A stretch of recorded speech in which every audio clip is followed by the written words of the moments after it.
Une des propriétés importantes dont possèdent les fonctions continues, c'est qu'elles préservent la compacité.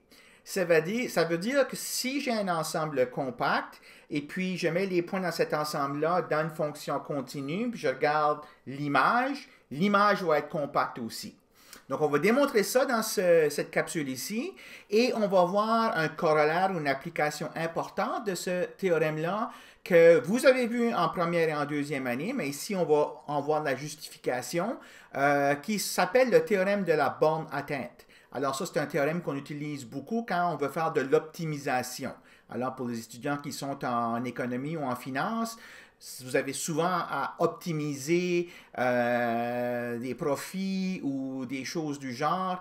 Alors, les procédures que vous utilisez sont basées sur une version ou une autre du théorème de la borne atteinte.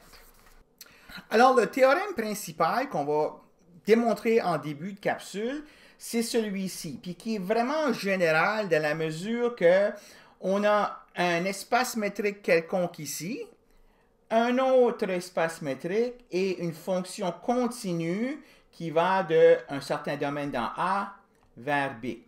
Donc la fonction est continue. Si j'ai un ensemble compact dans le domaine de F et je regarde l'image de cet ensemble-là par la fonction F, donc ça va être un ensemble dans B, ben cet ensemble ici, comme sous-ensemble de B, sera aussi compact.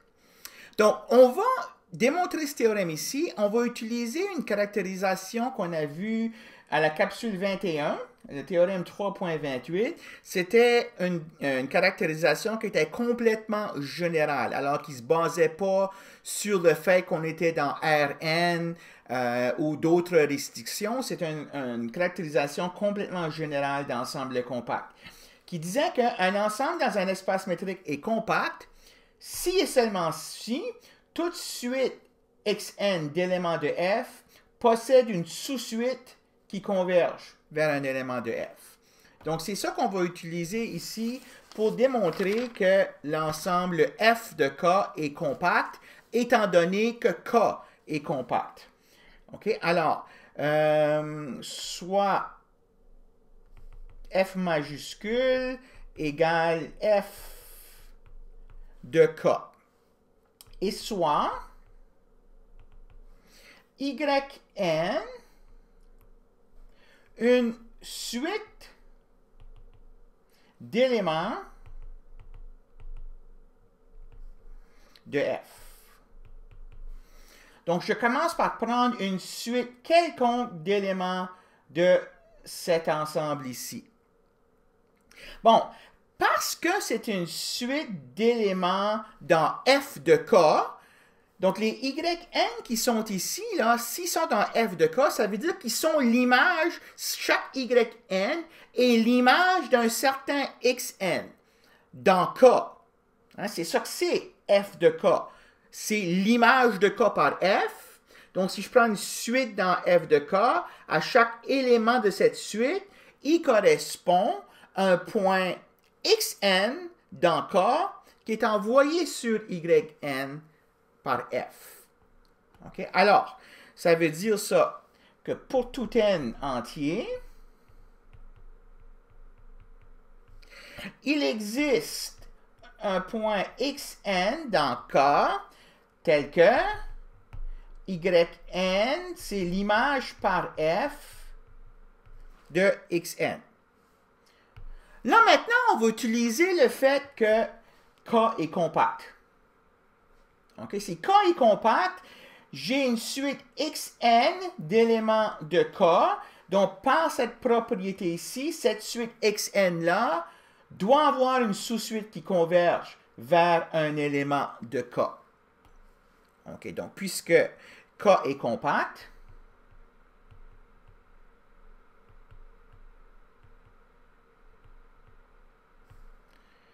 il existe une sous-suite XNK qui converge vers un certain X dans K. Ça, c'est le théorème 3.28. Utilisé pour K. K est compact. Tout de suite, Xn d'éléments de K possède une sous-suite qui converge vers un élément de K. Donc, très important ici, cette sous-suite-là, elle converge vers un élément de K. OK. Maintenant, je vais donc construire une sous-suite de la suite Yn. Donc, puisque f est continu,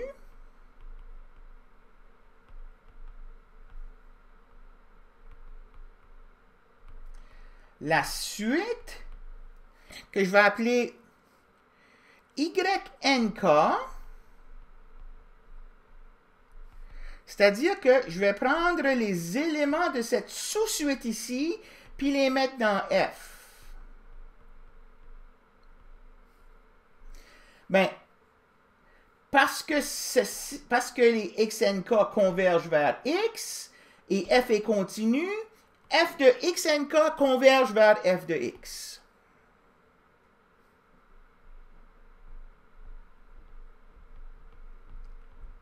Ça, c'est le théorème 4.17.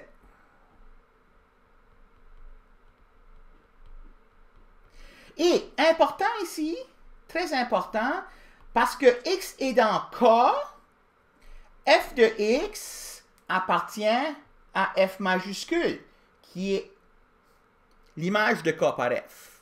Hein? Donc, X, là, la limite de la suite Xnk, est dans K, donc F de X appartient à F majuscule.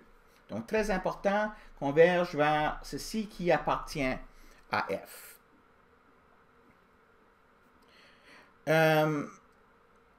Donc, on a montré que tout de suite, Yn d'éléments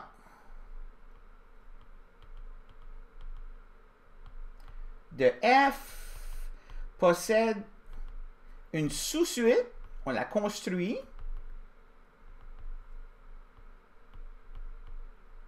hein, on la construit comme ceci,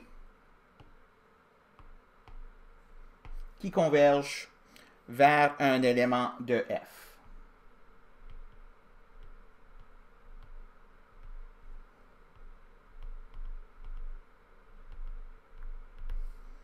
Donc, par le théorème 3.28,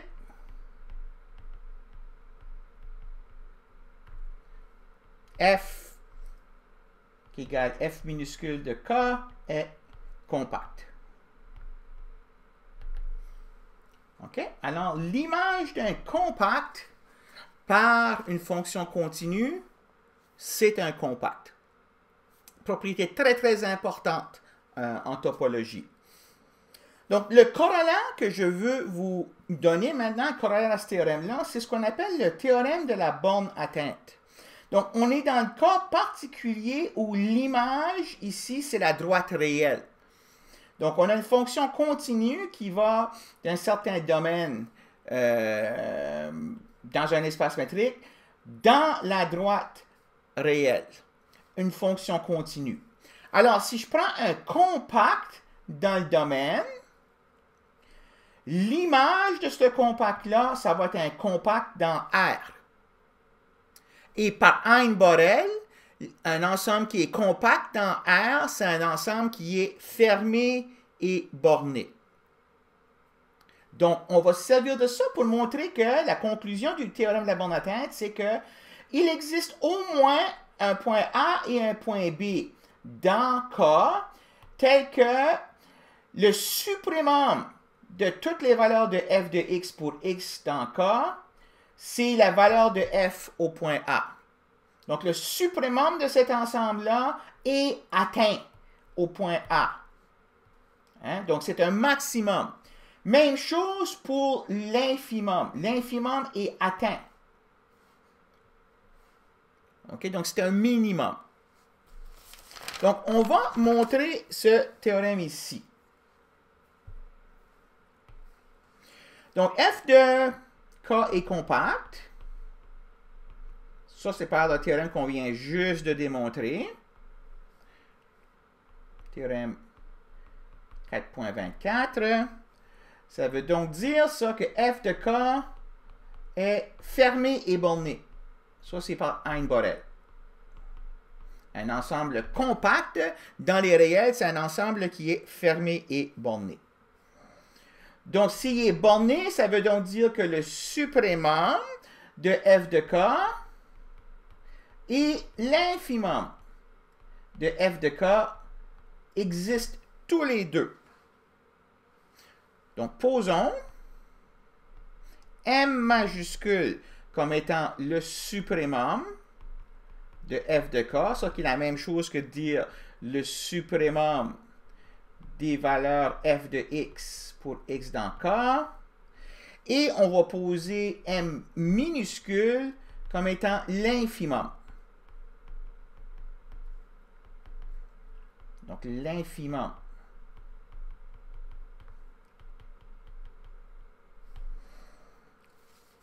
Donc, pour tout x,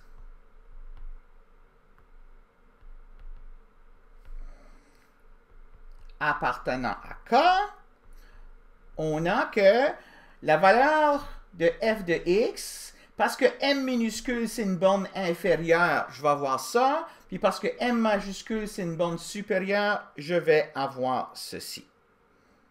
OK? Mais, donc on s'est servi du fait que f de k est borné, mais on ne s'est pas encore servi du fait que f de k est fermé. Donc, puisque f de k est fermé, on a vu que, dans ce cas-là, le suprémum d'un ensemble fermé, c'est un élément de l'ensemble. L'infimum d'un ensemble fermé, c'est un élément de l'ensemble. Donc, on a sup de f de k appartient à f de k et l'infimum de f de k appartient à f de k. Ça veut dire quoi ces deux énoncés ici? Si le suprémum de f de k appartient à f de k, ça veut dire qu'il y a un élément de f de k qui est égal au suprémum. Bien, pour être un élément de f de k, il faut que ça soit l'image d'un certain point dans k. Donc, ça c'est la même chose que dire qu'il existe un point A dans K tel que M majuscule, qui est le suprémum de f de k, ben, c'est l'image de A par f, et puis il existe un B appartenant à K tel que M minuscule, qui est l'infimum de l'ensemble f de k, ben, c'est f de B minuscule. Hein, donc, les max et min de f sur k sont atteints sur k. Comme on avait énoncé dans l'énoncé du théorème, du corollaire. OK? Donc, c'est très important, ça veut dire, si vous cherchez parmi tous les éléments de K, le point qui va vous donner la plus grande valeur possible de f, vous êtes capable de trouver ce point-là. C'est un élément de K. Il y a un élément de K qui va maximiser f, parmi toutes les valeurs possibles de f pour des points dans K. Même chose pour le minimum. Donc, pourquoi la compacité est importante ici? Voici un exemple simple. Si je prends la fonction f qui va de l'intervalle 0,1 vers r, définie par f de x égale x carré. Quand je trace son graphe, parce qu'on va de l'intervalle 0,1 vers r, son graphe, là, il y a un trou ici, puis un trou là. Puis là, j'ai une parabole. Bien, les valeurs de y ici, là, sont bornées. Hein? L'image de 0,1 par f, c'est 0, 1 ouvert aussi. Hein? Donc, f de 0, 1, c'est 0, 1. Et puis, le sup de cet ensemble-là, c'est 1. L'inf de cet ensemble-là, c'est 0. Mais pourtant, 1 puis 0 n'appartiennent pas à cet ensemble ici. Donc, c'est impossible quand on prend des points dans l'intervalle ouvert 0, 1, d'atteindre la valeur infimale qui est 0 ou d'atteindre la valeur suprêmale qui est 1. Donc, optimiser cette fonction ici, sur cet intervalle-là, c'est un problème qui n'a pas de solution. On n'est pas capable de trouver une plus grande valeur de f de x parmi tous les x dans l'intervalle 0, 1. OK? Le 1, là, qui serait le suprêmum, là, on n'est pas capable de l'atteindre à l'intérieur de l'intervalle 0, 1 ouvert.